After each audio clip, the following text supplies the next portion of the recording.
Morning glory and evening grace, America. I'm Hugh Hewitt. Welcome to the first day of the second 25 years of the Hugh Hewitt Show. We celebrated our 25th anniversary yesterday, so it's 25 years plus one. Starting off hour two, Ben Domenech, editor-at-large for The Spectator. He's also the host of the Big Ben podcast, which I was honored to be asked to be on this week. Ben, about Big Ben, there need to be more of them. They're really good. Are you having fun doing it, or is it too much work? You know, it's funny that you would say that because this morning I had a meeting about making more of them. Oh. I'm aiming to at least get up to 3. I think Monday, Wednesday, Friday would be ideal, and so I'm having fun with them, and I think that folks are enjoying them, and so thank you for coming on and joining us. One thing that I do have to say is it's a hard thing because I don't think I have actually ever interviewed you before. And so the only problem with interviewing you, I realized, is that your breadth of knowledge is so great that you always feel like you leave things on the table. And so I did want to ask you one question, which is this. The thing that really comes out for me of this, past 6 months of this administration is I am not sure that in the last 40-plus years we have seen an administration do as much as they have done in this 6-month period, just in terms of the dramatic shift in policy change and everything else that's come from it. Now, maybe you have a difference of opinion on that. No, you can be sure. I went back and looked at the first 6 months using AI of every president since Carter, because I wasn't around when Nixon came in 72 or when Ford took over. Of course, he did the pardon. But beginning with Carter, every president, no one has come close to this 6 months. It is objectively much more, which brings me to my first question to you. Can he keep it up? I mean, do you think the momentum is meant to be used? If you let momentum go away, it goes away. Do you think he can keep it up? I think that they can to a certain degree, Hugh, but I do think that this is going to be a real test to see sort of how this flows out, because we have seen so many administrations in the past that got caught up in different hang-ups, including, by the way, even after the momentous sort of win that he had at the time.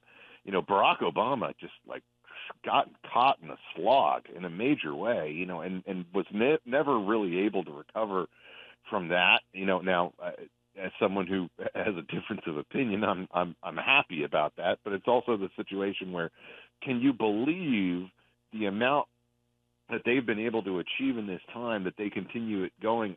I frankly think that they can, in part because the Democratic Party right now is so caught up in its own internal fractious nature between their hard left socialist wing, the people who want them to get back to a point of winning pro-business independent voters, trying to appeal to the kind of constituencies that they did in the past, and the people who are just set on the idea that they can essentially become a majority party once again by appealing only to these rich, white, socialist-adjacent people who, seem to have completely different priorities than the rest of the country.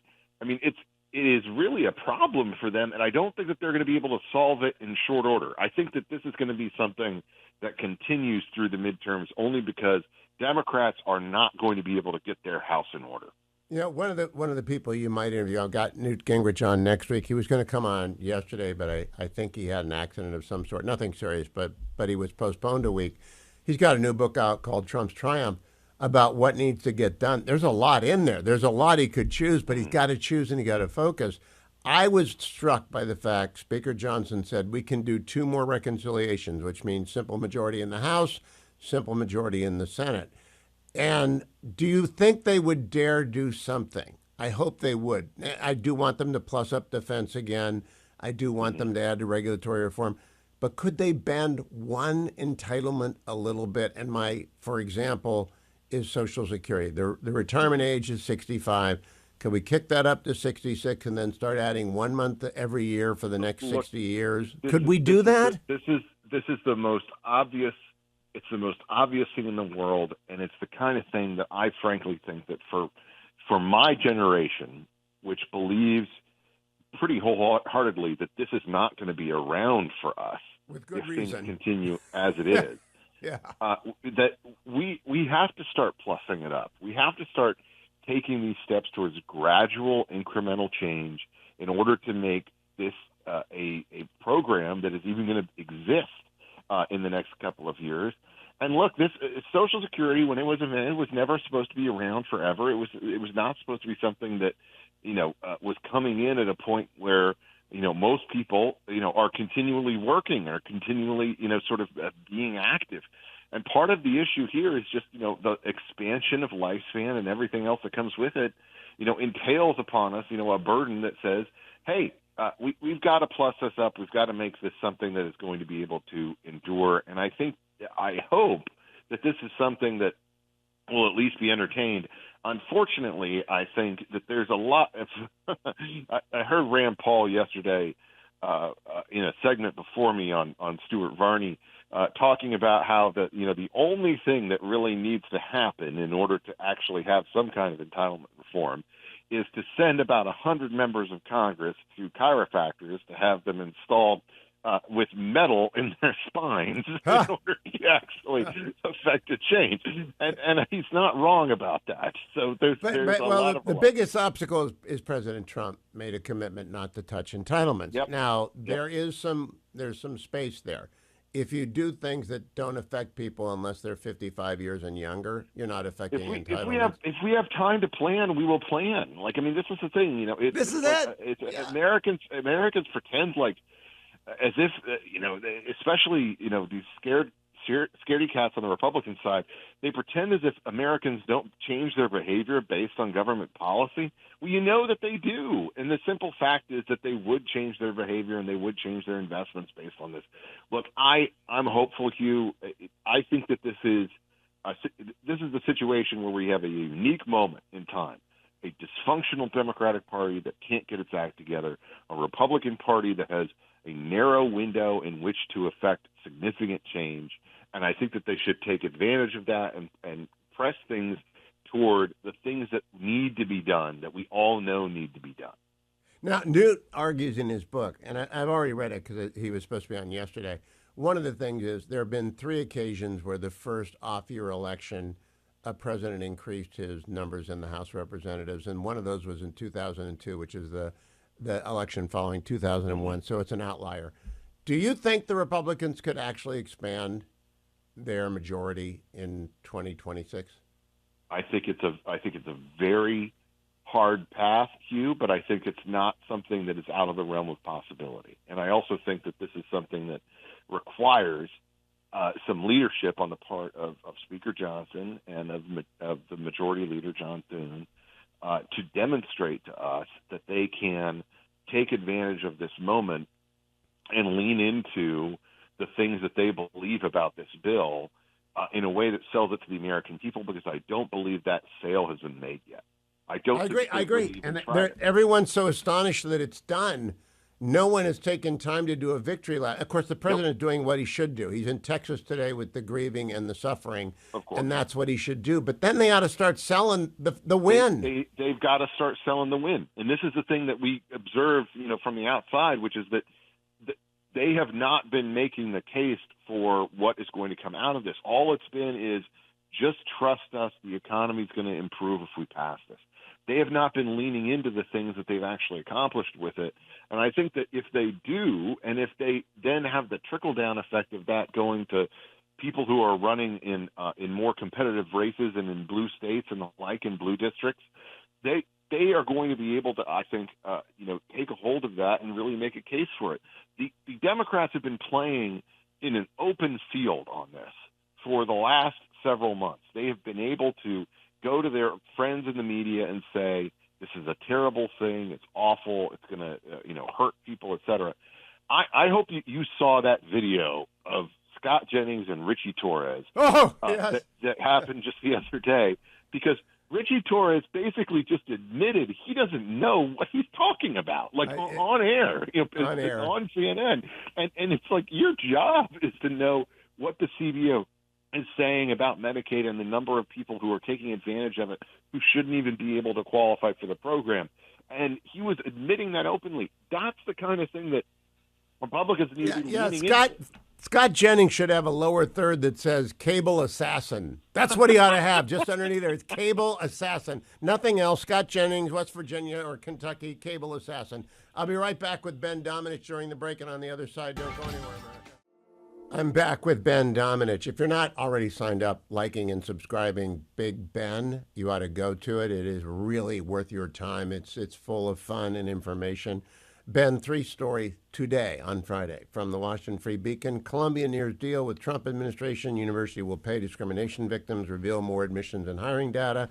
Then a story in the Washington Post, the Trump staffers who set out to reshape their alma maters about staffers going after UVA and Harvard.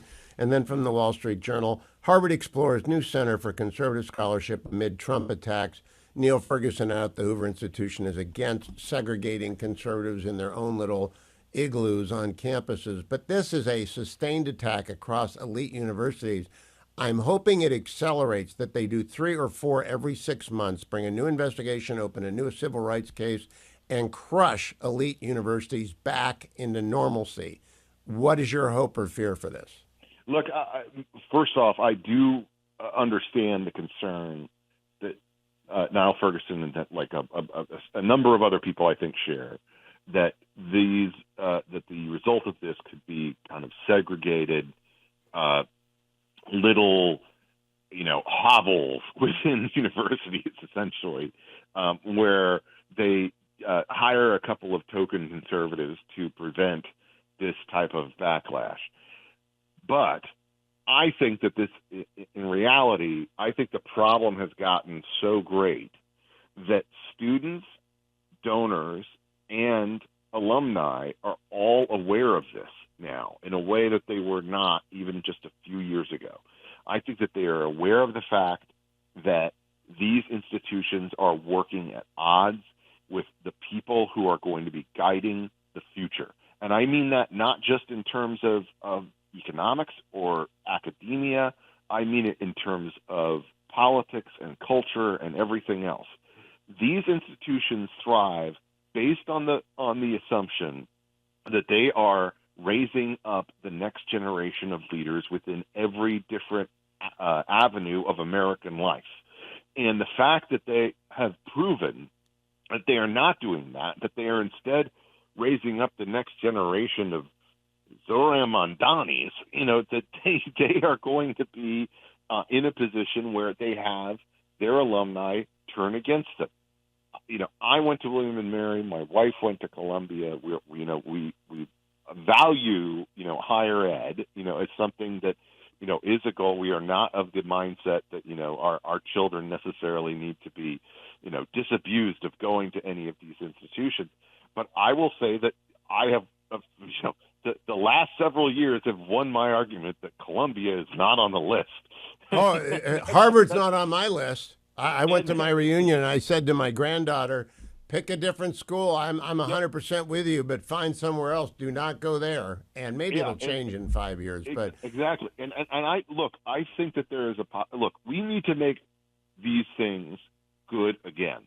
They are institutions that have historically attracted people from around the globe to come here who are some of the best and the brightest, and then they stay here and they build companies, et cetera. They have a positive effect on our economy. We need to get back to that. But who knew Maha meant make Harvard great again? I'll be right back. Don't go anywhere, America. Ben Domenech and I will return. Welcome back, America. Ben Domenech is still with me, editor-at-large for The Spectator. He is the host of the Big Ben podcast, available wherever there are podcasts. And you really ought to like and subscribe it, download it, follow it. I was honored to join it this week. Ben actually knows what he's doing. I always tell people there's a cohort of 40-somethings coming up. The fellows over at Ruthless, Mary Catherine Ham, Guy Benson, Ben Domenech, Ben Shapiro. The conservative bench is deep, but we got to get them spread out and covering the waterfront like algae on Lake Erie when I was a youth. Let me go to what the most satisfying story of the week for me, Ben, and then get your take on its significance. You know D.C. and the Beltway. John Brennan has always struck me as a sinister character. And this week, John Ratcliffe, who's always struck me as a straight shooter, and I know John a little bit, and a very serious man, referred Brennan's testimony to Congress from 2023 to the DOJ following a CIA internal review that led the current director of the CIA to conclude that Mr. Brennan had lied to Congress. That's a felony. It's 18 U.S.C. 1001. The statute of limitations doesn't run until 2028. What do you think of this? How important is this? Is this revenge, or is this the kind of delousing that the agency needs? I don't think it's revenge at all. I think, Hugh, that this is the kind of thing that is healthy. In a democracy, in a democratic republic, you need to be able to have confidence in these institutions, that they are clear, that they come forward with honesty, that when they stand before the Congress of the United States, representing the people of the United States, that they tell the truth. And they have the compunction, the hubris, repeatedly to lie to Congress and to pretend like they're not lying to the American people by proxy. And that's the thing that just has always infuriated me, and particularly about John Brennan, who has participated in numerous actions over the years that I thought were worthy of censure and that kind of thing. But look, the simple fact is we're not going to have any confidence in these institutions until we have clarity, until we have sunlight, until we have an understanding of what actually was going on in terms of their testimony, in terms of the things that they said to us via our representatives.